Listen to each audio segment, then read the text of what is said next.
have come to realize that my design process is never as straightforward as I want it to be.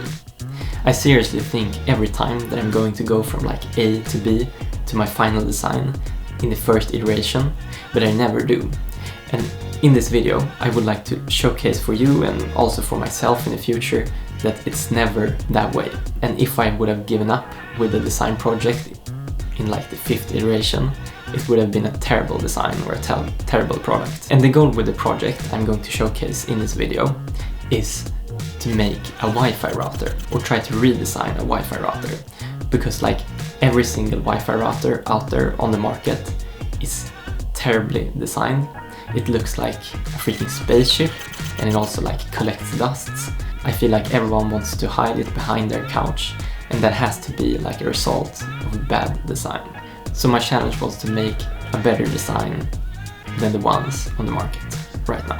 So I probably went through like 50 design iterations. I tried everything from like doing sketches with pen and paper, like cardboard, 2D models in Adobe XD, to like 3D models in Fusion 360. I tried like everything, and probably like 95% of this design process I felt lost. And only like the last 5% of this project I felt like I was going in just a direction. It wasn't like the best direction, but it was in a direction, and that feeling is kind of weird. So once again, I would really like to be able to visualize my whole design process with this project through every single iteration, to show you and myself it's never as straightforward as I think. So I would say like this design process is in 5 parts, and I've divided them into 5 chapters. The first one is the whale. I wanted to make an organic shape, and I wanted to be inspired by the natural shapes of a whale, because I thought that could be cool.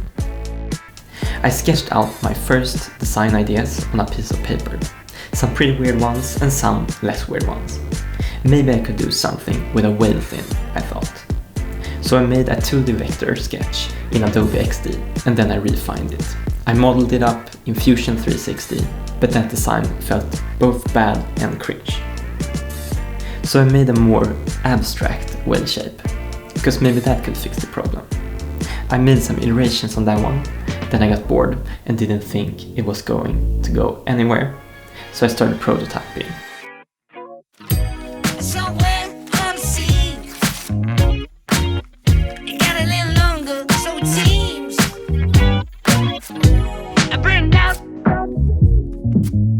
I picked up some cardboard, some paper and a scissor, and I started to make sense of some basic shapes. I wanted to feel something, touch something, not just work on things on my computer.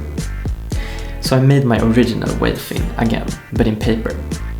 Because maybe I discouraged this idea a bit too fast. Or did I? I have no idea.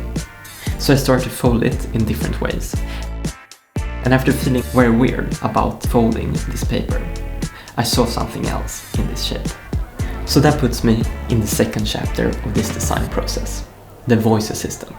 My vague goal was now to make this strangely folded paper into something more tangible. So I started sketching again, and I instantly fell for this surface texture that was cut into different shapes. I tried making something like that in 3D, but I didn't really have the patience to make it good. So it became more like a melted blob. I felt lost and started watching tutorials for inspo, and I found a tutorial on surface texturing. It made something more accurate with what I wanted to create from the beginning.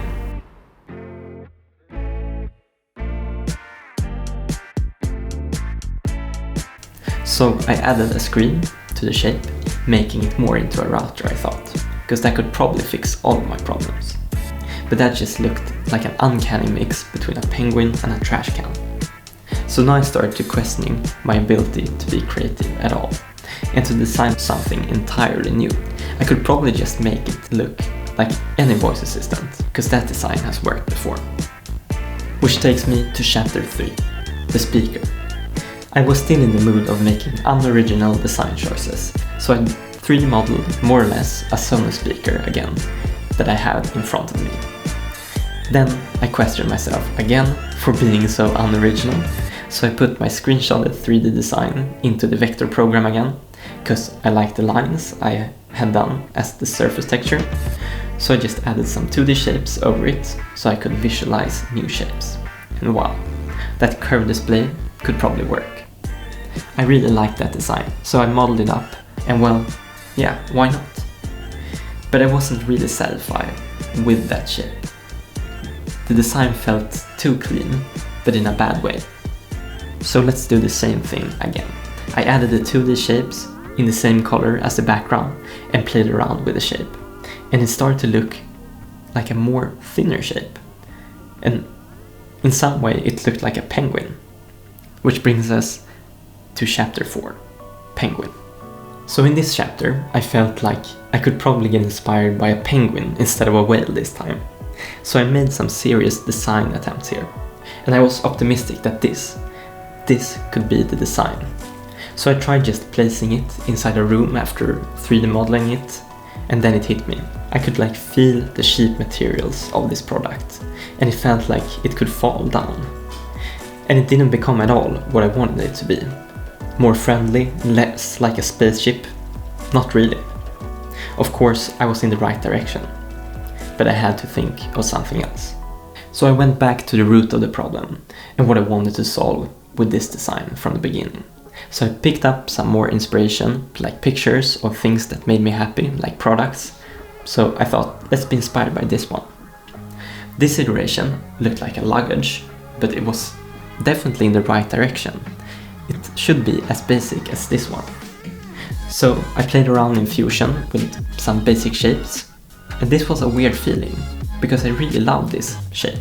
It had potential like none of the other 30 plus iterations had. I really had a direction that I could go in.